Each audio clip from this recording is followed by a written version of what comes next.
Partiranno a giorni i lavori per la messa in sicurezza permanente dell'ex discarica di Sant'Elena di Robegano nel comune di Salzano, sito che rientra fra quelli oggetto della procedura di infrazione comunitaria nei confronti dell'Italia sulle discariche abusive.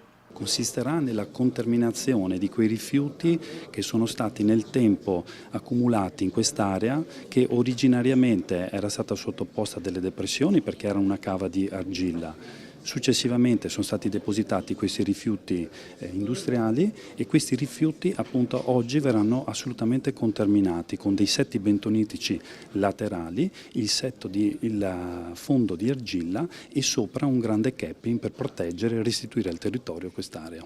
La Regione ha affidato la gestione dell'intervento alla sua società Veneto Acque con un investimento di 2,5 milioni di fondi legati alla legge speciale per Venezia.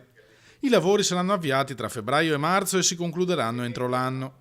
La discarica, rimasta in attività dal 1979 all'85, è una piaga ereditata da anni, oggetto di numerose proteste della popolazione. Attorno a Marghera, attorno a Venezia ovviamente c'è stata un'industrializzazione pesante da tutti i punti di vista, quindi sia di rifiuti solidi urbani come anche di rifiuti speciali e pericolosi. Per cui era importante che l'interlocuzione e l'approfondimento fosse sin dall'inizio serio, perché i problemi che ci venivano prospettati erano seri. Lo scorso dicembre era partito a Chioggia un analogo intervento per la riqualificazione ambientale dell'ex discarica comunale di Valdario. Restano invece da completare le bonifiche del vallone Moranzani, ampia area di Porto Marghera dove sono ancora presenti tonnellate di fanghi inquinanti. Complesso perché c'è tutta la regimazione delle acque, oltre il problema degli elettrodotti.